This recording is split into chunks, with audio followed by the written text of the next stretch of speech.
Hello and welcome to Max Miles.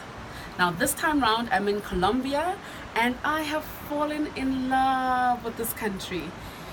In my first week here I was staying in Bogota, and what an awesome city. Now I'm going to quickly give you an overview of what I got up to in that week, and okay, let's go. I started out at the Gold Museum. Now do yourself a favor, go to this museum. It's one of the best ones I've ever been to in all my travels. They give you a great overview of the people that used to live here, the indigenous people of South America, specifically of Colombia, the Muisca people.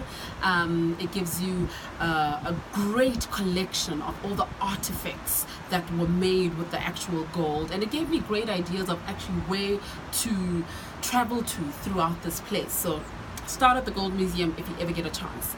Then the next day I booked myself one of those really cool free city tour walks through the city, and it started out with a tasting of the region's coffee, and that got me nice and buzzed and excited to see the rest of the place.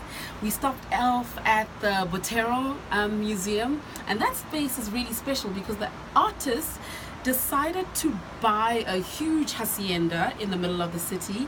Then he donated half of his artwork to the actual gallery, and then he decided that that museum would be free to the public. So great score.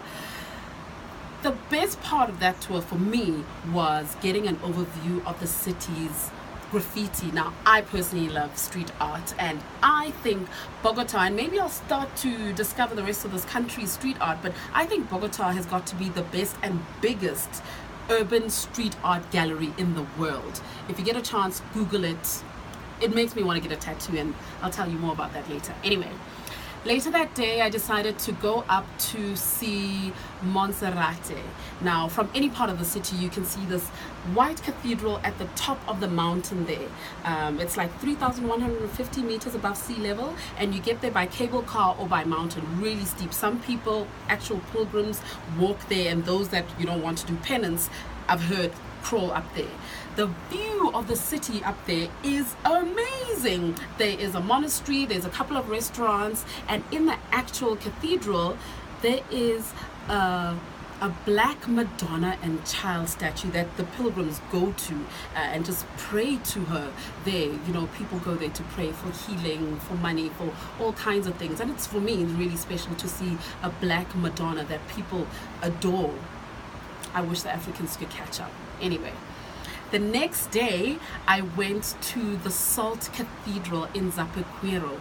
That is such an amazing experience. There was a salt mine in the area, and the local chief had been mining there for years and years, and when colonization came, they then converted everybody into Catholicism, and the miners then decided that it would be a great way to protect themselves by building a cathedral underground. It is exceptional. I mean, literally 18-meter high, 10-meter wide long crosses, and they have lights shining up on these salt crystals, different chambers. As you enter the actual underground cathedral, you are taken through the 14 stations of Jesus's last days on earth, starting with when he was condemned to be crucified till his very last day. And if you ever get a chance, book yourself a Transmillennial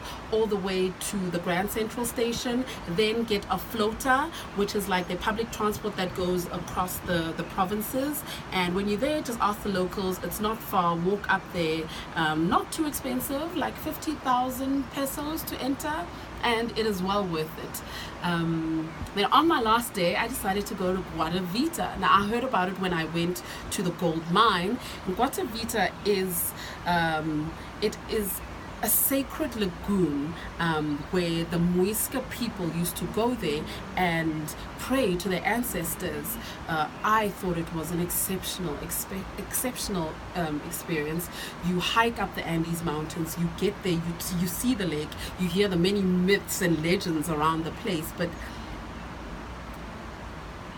I don't think I'll ever forget that experience of getting to be so close to what the ancestral people of this country used to do, to connect to the higher powers that were special to them.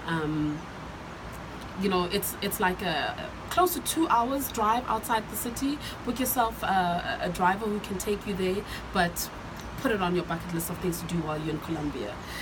So that was it for me. It was a very quick week, and now I am in Medellin. Actually, I'm talking to you from the balcony of the place that we've booked via Airbnb, and I can't wait to discover this city and hopefully do like little weekend tours around. So that's it from me this time round on Max Miles.